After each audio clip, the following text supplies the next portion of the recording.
sa mga naglalakihang puno ng almasiga. Alam nyo ba na may maliliit na tagapangalaga? Small but terrible na insekto na susi ng pagkakaroon ng matatayog at malulusog na puno gaya ng almasiga.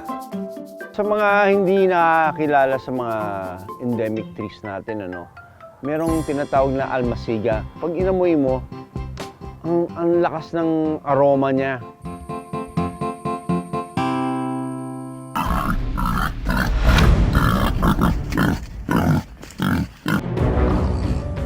So pigs have very strong sense of smell, kaya mahaba yung ilong nila. Even stronger than dogs. Alam nila kung nasaan yung pagkain na bubungkalin nila. Ayan o, ganyan siya o. Look at that. Talagang mangangagat yan. So kung makagat ka niyan sa kamay mo, sa braso mo, talagang they have very strong mandibles and kinoconsider silang peste dito.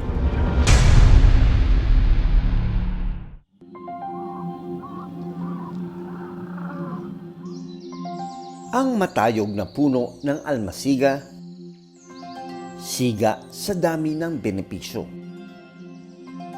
Ang resin ng puno ay ginagamit sa pintura, varnish at iba pang mga produkto.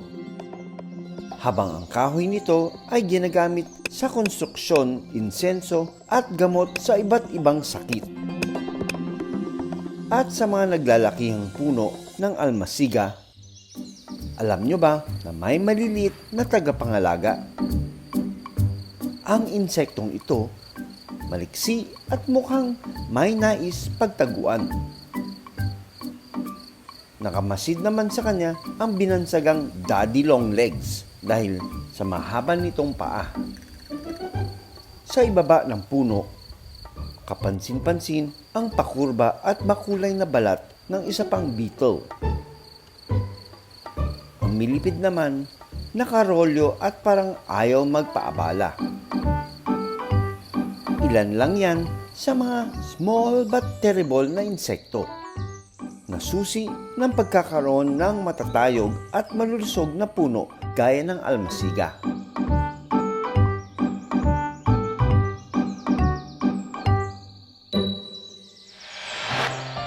Sa Maragusan, Davao de Oro, hindi lang ang malalaking buhay ilang ang kanilang pinahalagahan.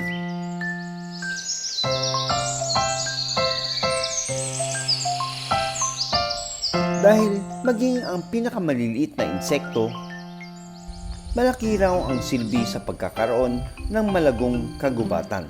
Kung protected yung isang area, marami kang makikita doon from insects to wildlife.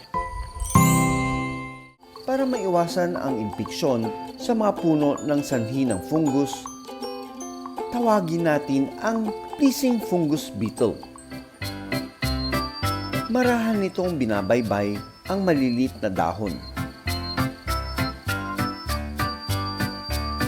Tila nahihirapan pa itong bumaba. Pero nang makabuelo, maliksi itong nakapaglakad.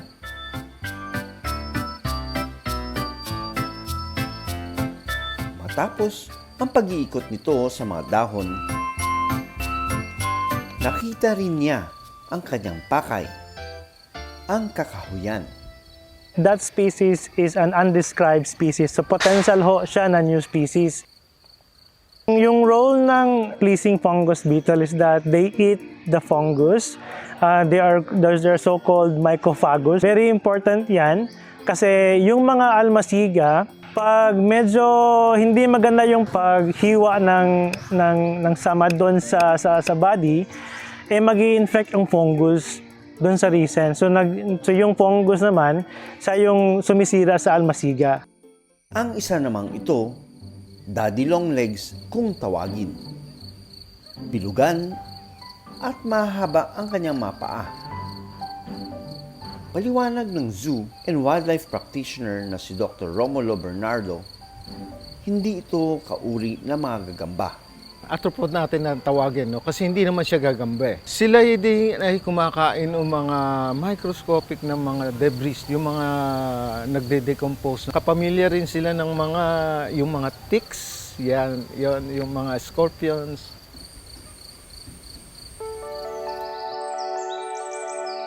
Ang pagkakaroon ng iba't ibang insektong naninirahan sa puno ay indikasyon ng preserve o hindi pa nagagalaw ang isang kagubatan. Sa gubat na ito, may higit 400 puno ng almasiga ayon sa pamahalaan ng Maragusan. Yung Almasiga Forest is one of the best well-preserved forests in the Philippines I have been to. In terms of biodiversity, yung last visit namin, we already discovered 5 new species of beetles. Nananatiling vulnerable ang estado ng almasiga tree base sa International Union for Conservation of Nature o IUCN. Dahil ito sa deep tapping o maling pag-harvest ng resin na sangkap ng pintura at varnish. Ang gubat ng almasiga na aming napasok, matured na ang mga puno. Pero hindi pa ito sinusubukang kunan ng resin dahil sumasa ilalim pa ito sa mga pag-aaral. Yung biodiversity doon is nakakatuwa dahil yung local government is pinotektahan nila yung Maragusan area, especially yung Mount Candalaga. Sa mga hindi nakakilala sa mga endemic trees natin, merong tinatawag na almasiga. Pag inamoy mo, ang lakas ng aroma niya. Para siyang pinaghalong barnis na parang incense. Dito sa Mount Bulabot, tinutubuan na ng lumot ang palibot ng gubat na paboritong puntahan naman ng mga insekto. Itong mga maliliit na insekto na ito, hindi lang sila basta insekto, They contribute to the cleanliness of the forest. Ine-aerate din nila yung mga micro-vegetation doon, Dahil sumisingit-singit sila doon, so nahanginan yung mga moss. Makinang. May mahaba at mapulang ulo ito. Ito ang Barirhynchus, isang uri ng straight-snouted weevil. Kilala ito sa pahabang hugis ng katawan at antena. Dahan-dahan itong lumalakad sa mga dahon. At nang subukang magtago, nalaglag ito. Ang mga weevil, mahilig silang magbutas at nagiging, peste sila kung dumami ng dumami. So, ito ay nakaka-harm din doon sa puno. Meron naman mga predators na maaring mag-prey sa kanila. So, it's a cycle of life. Pero ang mga gaya ng weevil, isa rin daw ito sa uri ng insekto na tagalinis ng kagubatan. Sa ilalim ng mga puno, tahimik na nakayuko ang trilobite beetle at itsurang nahihiya. Sa kulay nito, para itong isang cute na millipede kapag gumapang. Hindi po siya uod actually. It's a female form of Lycidae. Lycidae is a family of a beetle. So yan yung pinaka-characteristics ng species. Kasi hindi siya nag-develop into a full adult form. So it remains as a larvae. They eat fungus still and they contribute to nutrient cycling. Isang female trilobite beetle ang aming nakunan. Indikasyon na female ang isang trilobite kung ito ay malaki at nananatiling larvae. Ang lalaki kasi nito, maliit at tuluyang nagiging adult. Ang theory ko dyan is that yung almasiga kasi, meron siyang symbiotic relationship with the fungus or the fungi. So, the fungi creates a mycorrhizal ecosystem for the almasiga to absorb more nutrients and minerals from the soil. Maya-maya pa, isang millipede na ang nagpakita. Tahimik na nakarolyo ang yellow-spotted millipede. Aba, parang nakaramdam ito na may kamera na nakatutok sa kanya. Dahan-dahang itong gumalaw at nagpakitang gilas. Pag nakita mo maganda ang varieties ng mga insekto sa forest na pinuntahan mo, bioindicator sila. Ibig sabihin, healthy pa yung forest na ginagalawan nila. Pag mawawala yung mga insects in 4 years' time, mawawala lahat. These insects play different, very important roles in our ecosystem. Actually, sila yung nagmi-maintain sa forest natin.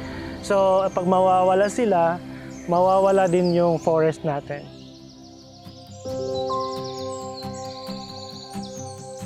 Gaano man kaliit ang mga insekto, may malaki itong misyon para ang gubat ay maging malago at maprotektahan maging ang higanteng puno tulad ng almasiga.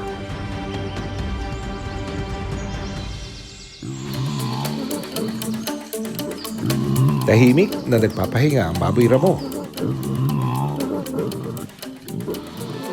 Hanggang sa may naamoy ito. Ang kanyang ilong kasi kaya raw makaamoy ng pagkain ng halos ilang milya ang layo at lalim sa lupa. Kaya ang mga tanim na kamoting kahoy at balinghoy o kasaba, kahit nasa ilalim ng lupa, alam nito kung saan magbubungkal. Pero may problema. Hindi sila ang nagtanim ng kanilang inaani. Dahilan para malagay sa peligro ang kanilang buhay.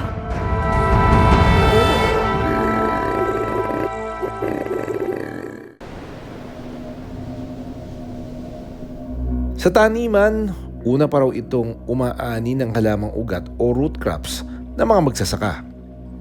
Nagbubungkal hanggang sa masimot ang pakay na pagkain. Kaya ang kanilang presensya itinuturing na peste sa Tandubas, Tawi-Tawi. Si Tatay Kaing Sayari Sokot ilang beses na raw binungkal ng baboy ramo ang kanyang lupa. Tay, pag sumugo dito yung mga baboy, said lahat yan? Mintasaran na inaubos. Bus lahat to. Said yan. Isang gabi lang kaya nilang anuhin to. So pigs have very strong sense of smell kaya mahaba yung ilong nila. Even stronger than dogs. Alam nila kung nasaan yung pagkain na bubungkalin nila. And they will use their snouts, yung kanilang mahahaba at matitigas na ilong. Yun yung gagawin nila pang kudkod dun sa lupa para hukayin itong mga ugat na ito. Kita rin ang bakas ng pagkaskas ng pangil sa nyog. Kita niyo yung comparison, ito yung 4 months old. Halos kapantay ko lang. Ito yung 9 months old. Ready na for harvest. Kaya yung mga baboy dito, nag-uumpisa na silang umatake. Nag-uumpisa na silang maghukay kasi alam nila na sa ilalim ng mga lupa na nandito, yung mga ugat yan, pwede na nilang kainin. Yun o! So, biruin mo kung kainin nila yan, wala silang mababenta, wala silang kita. But for the pigs, this is ready food for them. Sa loob ng sakahan ni Tatay Kaing, naglagay siya ng trap para sa mga baboy ramo. So, ito yung isa sa mga paraan. Gumagawa sila ng mga parang very large rat or mouse trap. Pagdating sa pagkain, unahan sa pag-ani.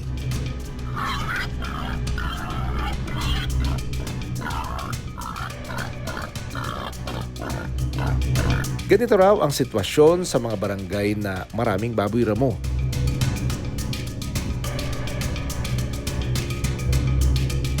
Kahit anong galing daw nito sa pag-amoy ng pagkain at pagbungkal ng lupa, wala itong kawala kapag naapakan ang patibong ng mga magsasaka. Ganun doon nakatali. Grabe, first time namin naka-encounter ng ganito. Wild boar, nakatali. Kahapon lang daw ito dumating dito sa kampo nila. Kahapon lang, nanunugod pa. No? Pero parang umamo na ngayon. Maliit pa to. Nakausap ko si Nasrullah Haji Sali ng Ministry of Environment and Natural Resources and Energy o MENRE ng Tandubas. So, itong recently na nakuha nila na baboy, paano siya nakuha? Yung isang farmer doon, may ano siya, may trap siya. Hmm. So nung may nahuli, nagpunta sa akin kahapon ng umaga. Hmm. So pinuntahan namin, nakita ko mayroong positive na isang juvenile na lalaking baboy ramo. Dinala ko dito sa military para for safekeeping. Hmm. Anong balak natin dito gawin? Sa amin sir, sa Menre, yung mga ganito, wildlife na ganito, pinarelease namin yan. Pag malusog sila, hindi sila mahina. May area ba kayo dito? Kung saan? Meron tayo dito sa bandang gitna, mga forested na mga areas dyan.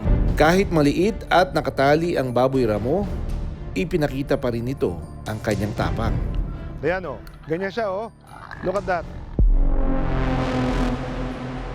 Ganyan siya, talagang mangangagat yan. So kung makagat ka niyan sa kamay mo, sa braso mo, talagang they have very strong mandibles. They can crush your fingers, pwedeng mabali yung mga buto mo. And kino-consider silang peste dito kasi nga most of the population dito are Muslims, so they don't eat pork. Bago pakawalan, kailangan ko munang suriin ang baboy ramo para masigurong wala siyang sugat at sakit. And the only way for us to be able to do that, at para ma-transfer natin siya dun sa bago niyang location, is if sedated siya. Kasi pag mga ganito, no way that we will be able to examine it closely kasi manunugod to. These are wild animals. So, pwede mapahamak yung sarili niya in its attempt to escape.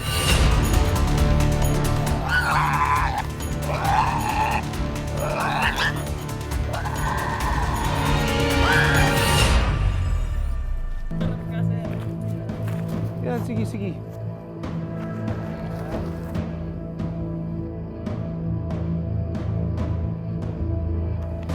Okay. Binigyan na rin natin siya ng para sa garapata, dewormers. Nagbigay na rin tayo ng vitamins para kahit papaano may baon siya. Nang magising, agad niyang kaming sinugod at kumaripas ng takbo. Natural na mailap ang mga baboy ramo kaya kapag nakarinig ito ng kaluskos, nagtatago na agad ito. So ang mga baboy ramo, in general, they are very crucial na part ng isang ecosystem. Ang tawag nga sa kanila ay forest engineers or ecosystem engineers dahil may kakayahan silang mag-disperse ng mga seeds. Sa aming pag-iikot, may nakita kaming buto ng baboy damo. Ito ng baboy. Bigat pa. Solid, no? Solid. Hindi pa totally, tinanggal yung mga cartilage dito. Pato eh. Dito pa yung ibang part. Ay, hindi. Hips to hips. Hips ito. Ito siya. Skull na lang ang wala. Tusk. Ganito ang sinasapit ng ibang baboy ramo na nahuhuli. Matagal na raw na may merwisyo ito sa kanilang mga taniman. Marami na raw silang natatanggap ng reklamo tungkol sa mga baboy ramo. Madami talaga. Parang practice din sa amin dito. Lahat ng mga farmers, through fence ang gamit nila para yung sa mga preventive measure para at least hindi makapasok yung mga baboy damo. Yun na lang ang solusyon paano hindi magdulot ng itong damage itong mga baboy damo sa mga magsasaka, hindi masyado mapinsala. Dati nang isinangguni sa mga eksperto ang kanilang problema sa baboy ramo. Ang payo, maglagay ng pampaingay para magulat ang mga baboy ramo. Sa ngayon, pinag-aaralan pa kung tunay nga itong epektibong solusyon. Kaya ang kanilang taniman, napapalibutan naman ng bakod at boteng may bato. Paraan nila ito para maitaboy ang mga baboy ramo. Sensitibo ang pandinig ng mga baboy ramo kaya maaari nilang iwasan ang mga maiingay na paligid. Naglagay rin kami ng pampaingay sa bakod ni Tatay Kaing. Dito natin ilalagay yung mga bote. So when the boars, when the pigs, they actually start digging, maiingayan sila, maaalerto yung may-ari at pwede silang mabugaw paalis. No? Sasabit natin itong mga to dito. Sa ganitong paraan, Kusa umanong umaalis sa mga baboy ramo. Dito sa Tandubas, yung mga wildlife at yung mga tao, wala silang choice but to coexist. And in coexisting, syempre kailangan nilang paraya, gumawa ng paraan para kumbaga both parties will eventually benefit. Kasi kung di nila gagawin yan, ibang paraan, they will resort to other means. Like halimbawa, magawa ng traps, patayin yung mga wildlife which we don't want. So at least these are the kinder methods that we can think of. Ako si Doc Fritz Resio. Doc Nielsen Donato, Born to be to be wild. Maraming salamat sa panonood ng Born to be Wild. Para sa iba pang kwento tungkol sa ating kalikasan, mag-subscribe na sa GMA Public Affairs YouTube channel. Maraming salamat sa panonood ng Born to be Wild. Para sa iba pang kwento tungkol sa ating kalikasan, mag-subscribe na sa GMA Public Affairs YouTube channel.